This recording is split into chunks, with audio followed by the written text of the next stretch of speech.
Okay, so now we're ready to make a fat stem.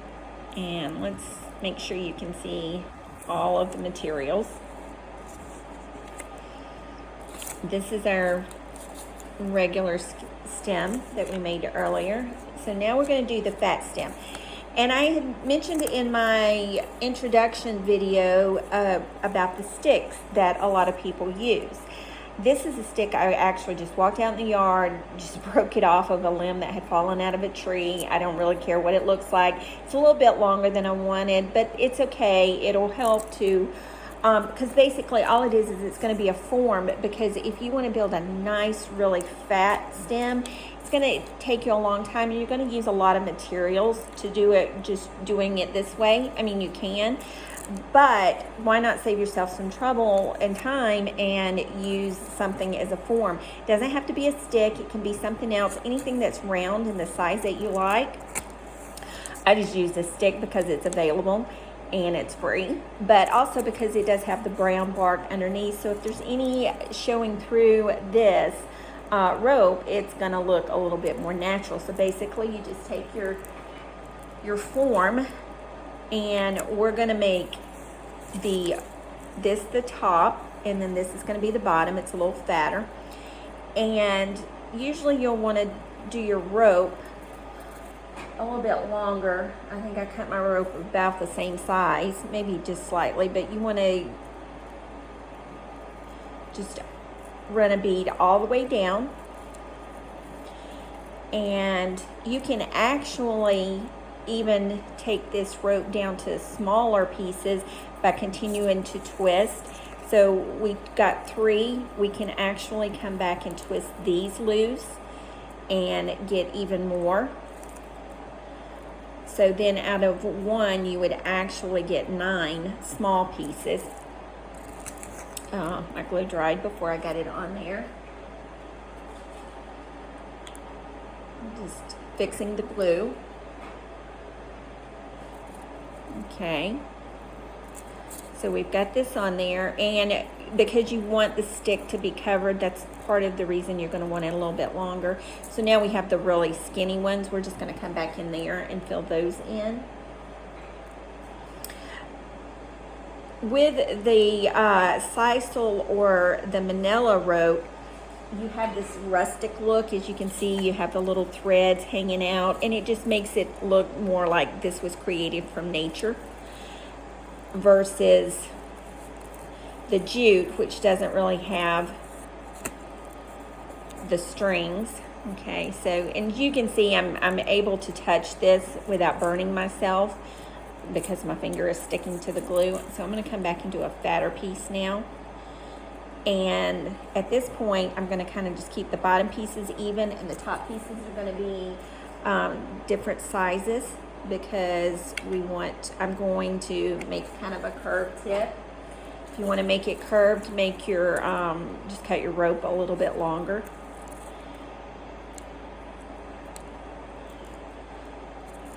And just place your glue in there. Basically, you're just gluing to stick it on there. Don't have to worry about getting too fancy or too perfect. And as you can see, I'm just adding more glue.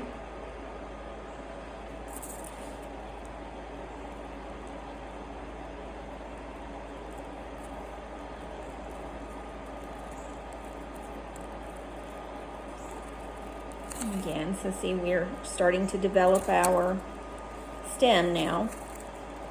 So we're going to turn it over.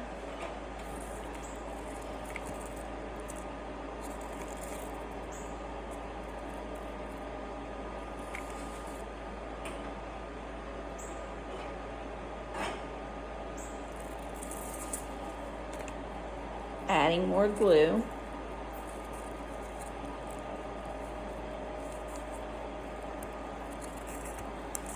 Just kind of squeezing it into place.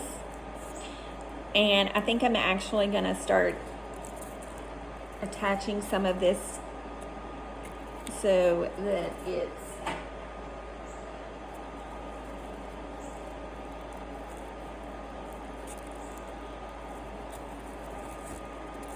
looking a little bit more.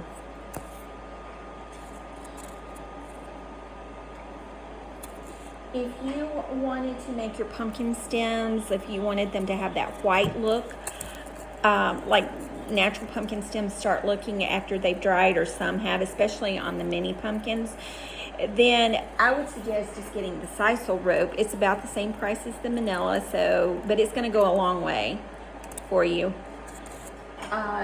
Just because it's a lighter color, and then you can just do a whitewash with some white paint. And again, don't use the high temp hot glue if you're planning on touching this like I am, because you will burn yourself. I highly recommend just getting a cheap, inexpensive cool glue gun. I got this Surebender cool low temp gun at Hobby Lobby maybe 2 summers ago, and I got it for $3, I think. They're usually around $5 or $6, and then if you use your 40% off coupon, never shop at Hobby Lobby without your coupon. Just pull it up on the app, and it's a 40% off, and you can use it once a day, every day of the week, if you want to go to Hobby Lobby every day. So you can see that this is starting to look more natural. It's going to be fatter.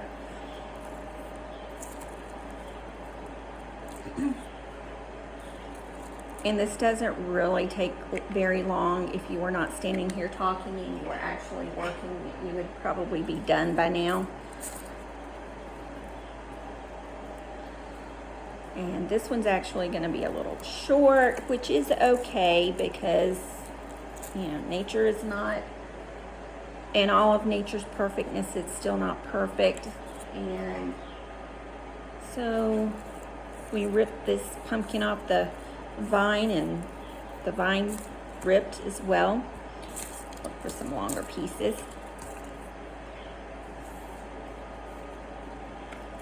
And again, more glue, because all we're doing is just putting some glue on the stick, and then we're gluing the stem to the rope to the stick.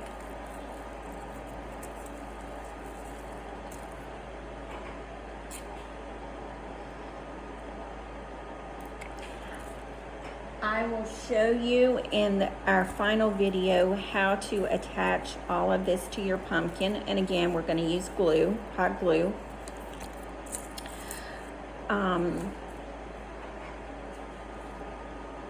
You can use these stems on the inexpensive little pumpkins that you get at the dollar store or at the thrift store. Sometimes in the off seasons, you can find some pretty cute little plastic pumpkins, craft pumpkins, for inexpensive at the thrift stores.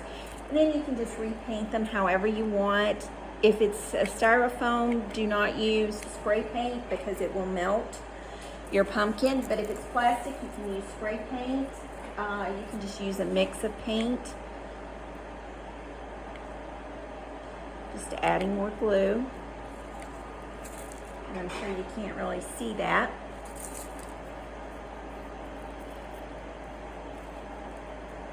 And this is one that actually I broke apart, so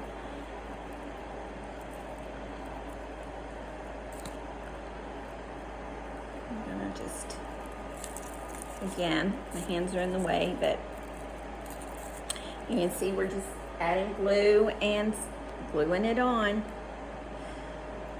You will go through a fair amount of hot or glue sticks for this, so have plenty on hand. I usually buy them in the big packs at Hobby Lobby. We do not have a Michael's near me, so Hobby Lobby is my craft store in town of choice. Okay, so as you can see, the stem is getting fatter now. This would definitely go on a larger pumpkin. You would not really want to put this on one that's a small one. It would overwhelm the pumpkin. But hey, if that's what you want to do, that's fine. Whatever works for you and however you like your design, because this is all about doing what makes you happy and what fits your decor. I make my pumpkins out of fabric, and I make them out of whatever fabric I can get my hands on. I do occasionally go to thrift stores and buy sweaters. I prefer to buy a white or cream colored sweater. And okay, so now you can see we've pretty much got the pumpkin filled. There's a little space there I'm opening up, so I'm gonna just fill that in with one of the small. And you'll have hot glue strands all over the place, but you're gonna take care of that shortly. So let's do a small strand right in there and just fill that space. So now we have our stem, and to be honest, this is probably going to be the top and this is going to be the bottom, but sometimes I change my mind. But I'm going to go ahead and just kind of attach this stem together so that it's a little bit more pointy at the end. I just put a little hot glue in there, and I'm going to here as well, and just kind of squeeze. And with the cool glue, you'll just want to hold it. It doesn't take long for it to cool off enough that it's holding it. And so you can see there's like a little here. You can leave that for a rustic look. You can cut it off if you want to kind of polish it up a little bit more. I would recommend cutting your rope a little bit longer than your form or your stick or whatever it is you're using, just so that you can cover, because you don't really want to see that at the top. So now we have a nice fat pumpkin stem. And this stem will go on a larger pumpkin. I'm going to come back in some areas and add some extra rope in and just tack down places. That's your finishing to just go over it, make sure it's attached, because you don't want it falling apart. And if you want to make these as gifts for someone, which, hey, you know, people love to get gifts of little things that they don't think about. These are inexpensive, nice little fall gifts to make for someone, just, you know, a surprise for your mom, your grandma, your sister, your best friend, and for yourself, of course. So maybe you want to make it for your adult children, for their home or whatever, but you don't want it falling apart. So after we have let this all set up, not that this is going to really need to set up, it's pretty much for the most part done. I am going to come back and just do a little touch up. You definitely can at this point do some painting if you wanted to do some green around the edges, some light sponging on to make it have make it appear as if it's growing moss on the pumpkins. You can do some little whitewashing if you want. You could actually come back with some, you know, watered down black paint, or just some, and this is just craft paint. This is acrylic craft paint that costs 75 cents in a bottle and will last you for a long time. You're just going to do a light wash if you want to. You can just do spots, whatever. It's use your creativity, but I am going to leave these natural like this. Okay, see you soon.